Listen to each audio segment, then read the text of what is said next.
Welcome to the Project Management Audio Digest, a series of project management audio teachings and instruction by project management author, trainer, and coach Phil C. Akinwale.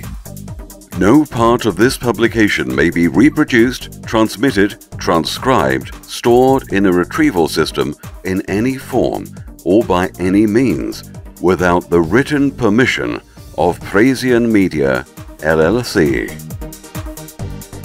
And now, let's join Phil in the classroom to learn about Chapter 11 in the PMBOK Guide, which is about project risk management.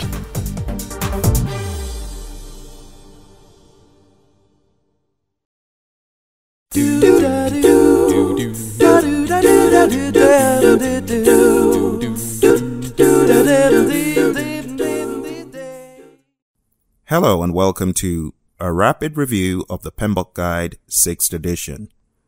You might have looked at the PMBOK Guide 6th edition. It's a 756-page book. You may have even wondered, how am I going to cover all this information? Well, not to worry. I am going to be giving you great pointers and guides as to how to cover this information.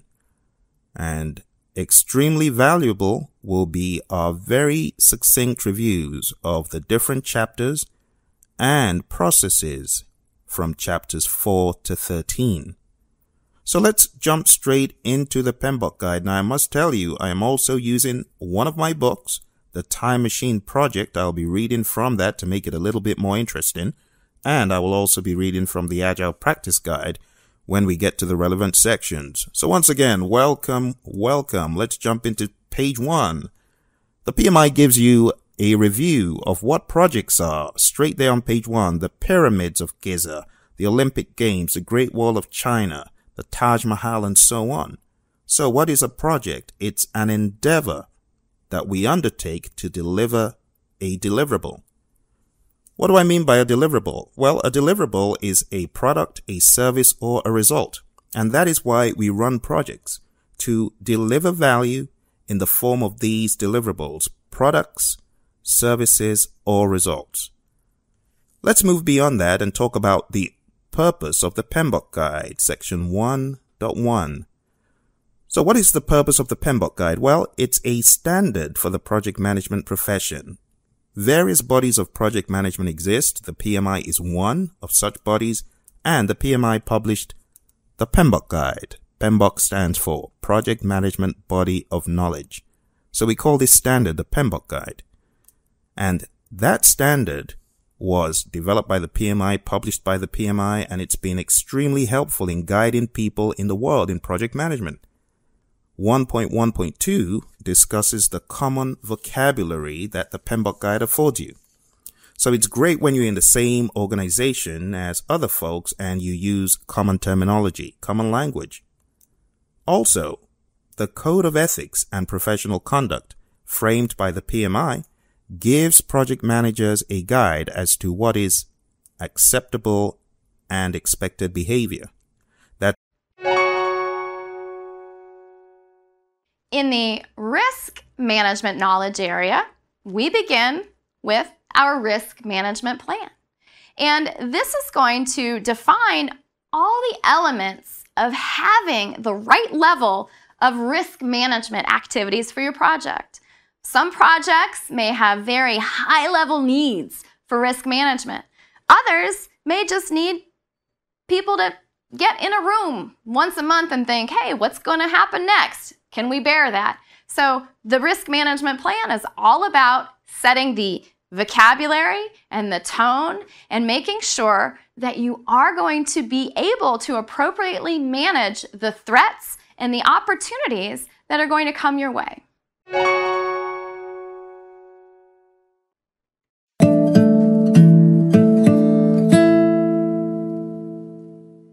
When our stakeholder informed us that we should brace for the worst, we thought this stakeholder was joking.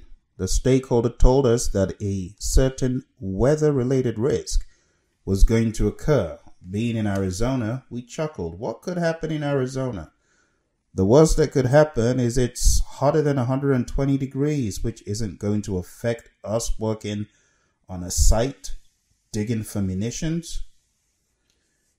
That's what we thought, but it did come into manifestation. That risk did happen. It snowed. It didn't snow 1, 2, 3, or 4 inches. It snowed 12 inches up north in Arizona. What is a risk? It is something that can impact your objectives, and that something is uncertainty. Any uncertainty that can impact your objectives is a risk. Someone once said, as far as I'm concerned, nothing is worth going broke for. Everyone has their own level of risk. Some people are risk takers, they're risk seeking, and other people are risk averse.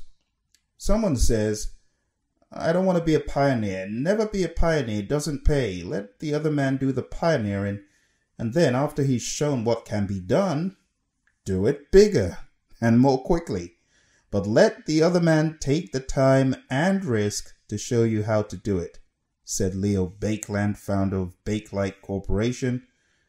But in the world of the PMI, risk is not bad and it's not good. We should, as project managers, seek the balance because we have various risk types talked about in the PMBOK guide. We can take a look at individual project risks, and we can take a look at overall project risk. So what do we mean by this? When we talk about individual project risk, the PMI say it's an uncertain event or condition that, if it occurs, has a positive or negative impact on one or more project objectives. But on the flip side, overall project risk is the effect of uncertainty on the project as a whole.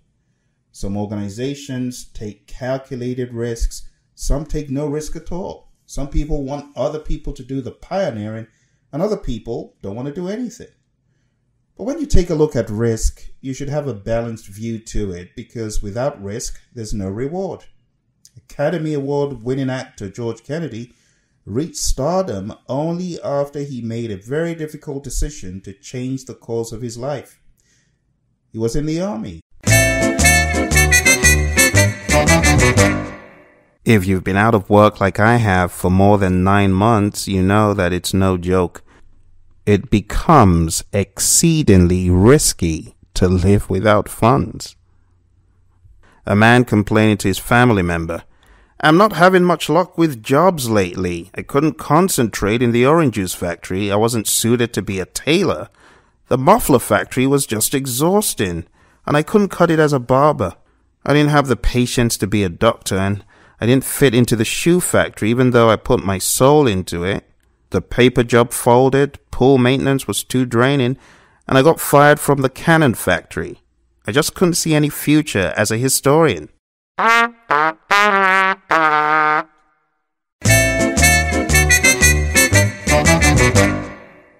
Stakeholder management can be lots of fun, and I tell my students when they're getting ready for the exam, watch out because the people at home are your stakeholders. You need to take care of them. You need to make sure that they're happy as you're going through the process. You need to get buy-in so that when you're going out to study, you're not going to get harangued or hassled by these stakeholders. A man having a conversation with his boss. Hey boss, I'm doing some heavy house cleaning at my home tomorrow, and my wife needs me to help with the attic and the garage and mowing the lawn and hauling stuff. Sorry, but we're short-handed, the boss replies. I can't give you the day off. Thanks, boss, says the employee. I knew I could count on you.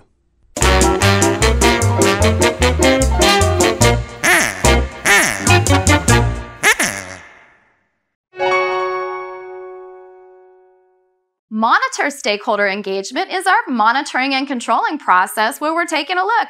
Hey, how are we doing? Are we managing our stakeholders appropriately? Is what we do here. We'll be tailoring strategies to have a more successful engagement with our stakeholders here.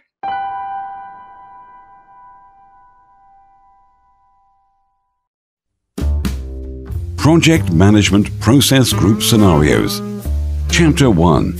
Initiating Process Group Scenario. Mary is a project manager with a leading global engineering firm.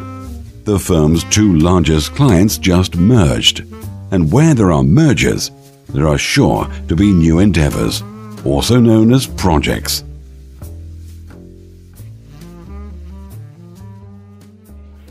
Hi, Mary. We just won a new contract, X1. We bid and we won. This is a client we already have, Doe and Zachary's merger. Really? They merged? Yes, and they recently stumbled on a fortune in some archaeological site after the merger. Wow. How exciting. This will require the best of our best in engineers, geologists, archaeologists, technologists, and of course, project managers. So I've decided that you should lead this project, since you led Project T5. You are pretty familiar with the hardware requirements on similar projects, weather-related threats, and required capacity. You will also report dotted line to Bill, the new program manager who helped me develop the charter. Wow. How exciting. I am happy to hear that, Dr. Burns. Have we got any preliminary or high-level requirements and a business case for me to go through? Oh, yes, we do. It's all built into the charter, and you can read the contract and statement of work, too. All the relevant information from the contract and statement of work is in there as well. I would like you to do the usual. Have a preliminary internal meeting with the teams and get all the key players on board. Do the usual. Scope out the detail using previous projects as a benchmark and get us a schedule together by the end of the month to present to the client. Sounds like a plan. Which engineering team was pre-assigned during the sale? Team 5, Douglas and Max. And you know what tough nuts they can be with their time, so plan carefully. Get them on board with anything you finalize and run it by me before the end of the month. I'll be in Germany early next week, but I should be back in a couple of weeks. If you need me urgently, please contact Liz first. Accounting will have the charge code XY15A open for you to begin charging. Contract value is $50 million for the duration, but look out for those funding limits. Okay, thanks, Frank. I will follow up with you before the meeting. Oh, and before I forget, let me sign that charter so you can get it archived. You know how Pincus espouses the digital nervous system and organizational process assets thing. True. He became a convert after he witnessed the value of a PMBOK and PMP-centric organization. Pincus knows we stand no chance on those GSA schedules, which is probably why he wants all PMs certified by the next fiscal year. We are getting there, though. We're still CMMI level 2, in my opinion. All the boys from Flight Wing are PMPs and PMI ACPs. Talk about being provoked by the competition. We will be stepping things up a notch after this project. Doe's chairman, Zachary, is pretty demanding, and if we want their continued business, we really need to step up to the plate. Indeed. Hopefully we will win the huge contract from the MOD next year, but I better jump on X1 right away and start my stakeholder identification and stakeholder analysis. You bet. Why don't you send me your stakeholder register when you're done, and let's see if there's anyone to add from our sister companies or externally. Initiating the project in plain terms. Initiating the project involves identifying a need, understanding the business case and the high-level requirements, and then transforming all that information into a succinct, precise project charter which authorizes the project. It also involves identifying and analyzing project stakeholders.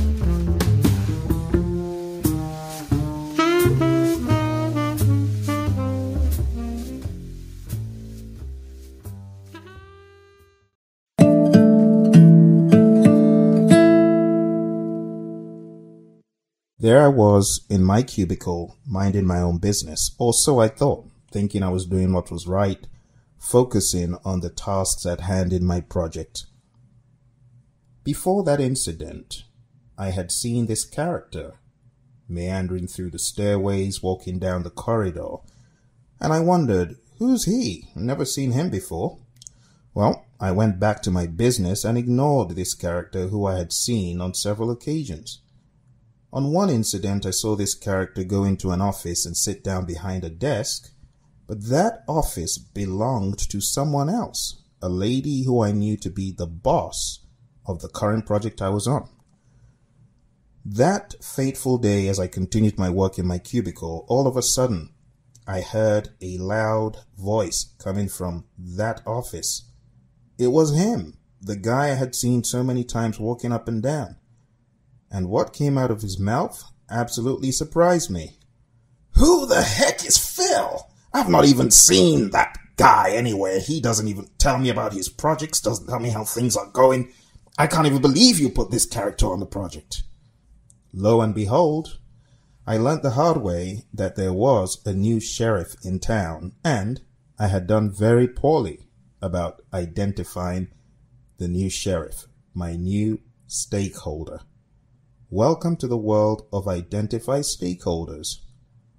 On many an occasion, you could totally blow past your main stakeholders without even knowing, except you're educated through expert judgment and associations with other stakeholders who your true stakeholder is. I found out the hard way. By then, it was almost too late to make amends, but I did the best I could to make a good impression. I did the best I could to immediately come forward, identifying myself as the one in charge and the person who should have done due diligence to find out who was who. Anyway, I ended up being able to synergize and get this stakeholder's trust through casual conversation in the cafeteria of all places, queuing up for food, is where we began to synergize and began to know more about this stakeholder. Identify Stakeholders is the process of identifying your project stakeholders regularly, making sure that you're analyzing all the documentation regarding their interests, regarding their involvement, and if there's no existing documentation like in a project charter or some other document, as a PM, one should ensure that one asks the right questions. Yes, there may not be a contract to identify these people. There may not be a charter. There may be no business case. But how about starting off with good old expert judgment? Expert judgment could be derived from any of the existing stakeholders on the project sponsor, or other folks who are already engaged on the project and know who to involve. That's what it's all about. So in this process, the first thing you want to do is begin asking questions. Who could this project affect? The thing about Identify Stakeholders is it's not a one-time deal. This happens all throughout the project, and we need to get it started early. And once it gets started, it needs to be repetitive through every phase and every stage. The question should be asked, are there more stakeholders? Are there more people who could affect the project? Don't be like Phil, who discovered midway after my predecessor had handed over to me the project. Then I should have started the process all over again of asking who could this thing affect. But I didn't know any better. Now I do. So again, at the start of every phase, when there's a significant change on the project, when there has been a change in management, a change in departmental management, or a change in company management, that will be a perfect time to ask the question, who else have I forgotten about? And the person to ask, the people to ask, are the existing stakeholders. Now, the existing stakeholders, going straight into the inputs here, can be derived from the project charter.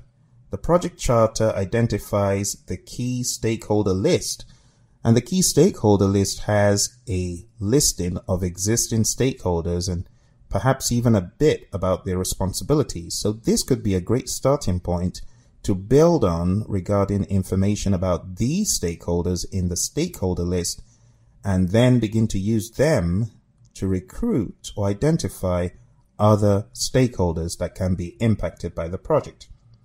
In addition to this, the business case should be an input here under business documents. Now, business documents also includes the benefits management plan. But why do we need both of these documents? Well, the business case can be used to identify the objectives of the project and an initial list.